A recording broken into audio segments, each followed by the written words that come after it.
What's up, guys? Time for another video about perfect pitch for adults. Okay, so last time we talked about false positives, and we were saying that we want to avoid false positives. For instance, we don't want to test for perfect pitch using tasks that are possible to do without perfect pitch. And today I would also like to touch upon a few more false positives. For instance, you can memorize a note.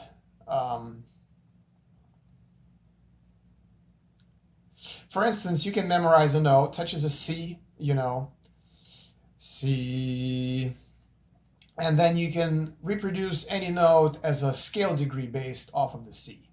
Or you could even memorize a song for every note and then use that to make it appear that you have perfect pitch.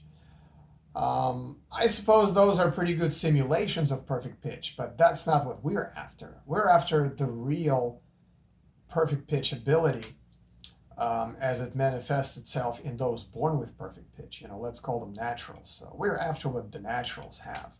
And there is another false positive I would like to talk about, and that is what's known as true pitch. You can take a look at this video. I will put a link in the description below. Or concert E.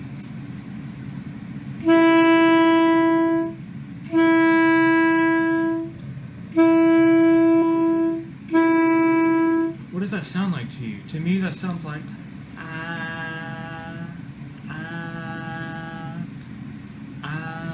like an A-H.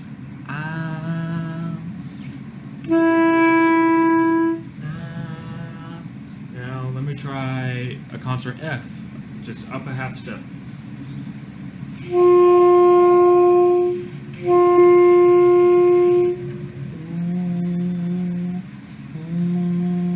That sounds like a nasally, narrow O. Oh, that's a thick note on the saxophone.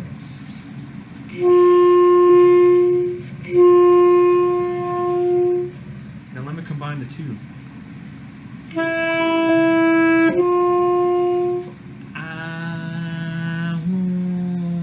Notice that's not going. No.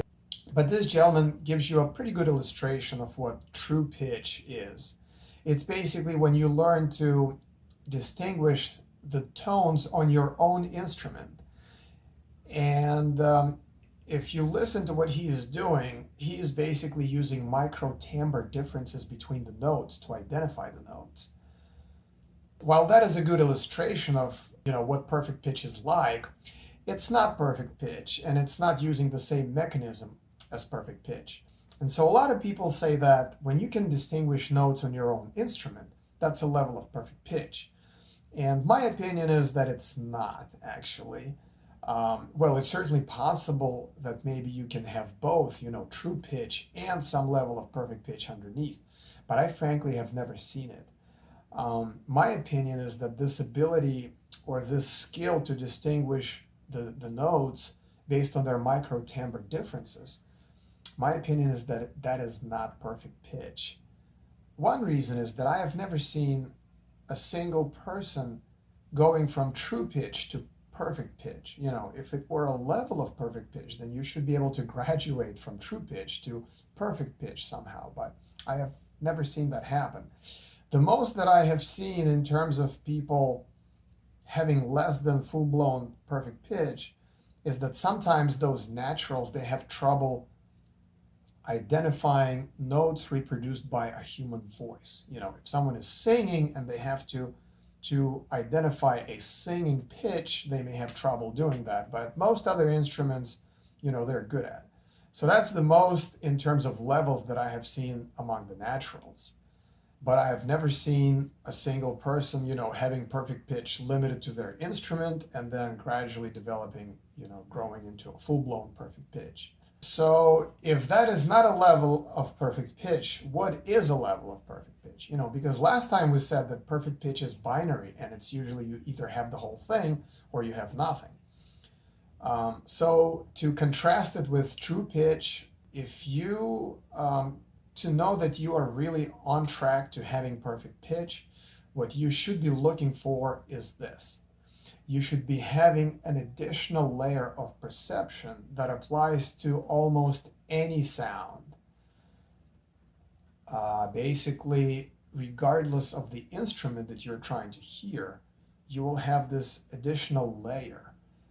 And what do I mean by that? Well, it feels like there is an invisible thread that's connecting your ear to the sound. Or you can say that the notes feel, or the sounds feel placed. You don't know where they're placed exactly, but they somehow feel placed. And that applies to any sounds pretty much across the board. Now, what this layer does depend on, I find, is the source of sound. Basically, if you have a good speaker, like a car stereo, then it doesn't matter what instrument you're listening to coming out of that speaker, you're going to have this additional layer of perception.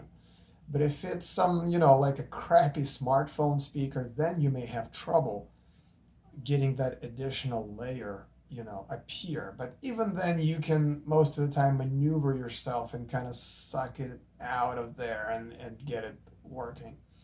But anyway, the point is that this additional layer of perfect pitch perception really depends on the quality of the speaker or on the quality of the source of the sound source, its spectral breadth. And it doesn't really, depend as much or almost at all on the timbre of the instrument that you're listening to. So that's the primary point that I wanted to make about, the false positives such as true pitch and also, potential levels of perfect pitch. And so the $64 million question is, how do you get that additional layer? Well, you're kind of fighting this vicious circle that to start developing perfect pitch, you have to know what to develop. You have to have like a basic level of it. And to get even a basic level of it, you need to somehow develop it. So it's kind of like a catch-22. So this is where the musical diet comes in. I just got a testimony from one of my students, which I think is pretty cool. Here is what he said about his experience with the musical diet. Hi Greg, I hope you're well. Now I replaced the word there because I was recommending a technique. I've been using the tracks and that seems to be going well. I feel that I am aware of the perfect pitch sensation more quickly and effortlessly than when I was starting out. I also feel that even when listening to music, the new sensation is present, though I do not have any ability to map it yet. For example, I have the more three-dimensional and also somehow softer sensation when listening to violin music now that I did not have before. I do not know what the notes are, but the sound of the instrument is different. I am less aware of the timbre and more aware of the feel of the notes. Or take a look at this one. I have also been noticing the everyday sounds you mentioned, which seems to be fairly reliably present. For example, today I woke up and when I came downstairs, clearly felt the new sensation related to an electric sound in the kitchen that I previously would not have noticed. I could not identify what pitch that sensation was, a B flat after I checked, but the sensation was pretty strong. Thanks much for your help, Matt. And as a related point, I think that perfect pitch is best developed on the piano.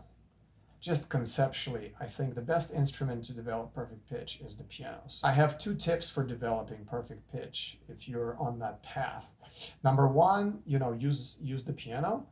And number two, don't use any headphones. It's too long to explain why I don't recommend headphones, but suffice it to say for today that if you want to develop perfect pitch, use a piano and don't use headphones. So that's all for today. Hope you're having fun and we'll see you next time. Bye.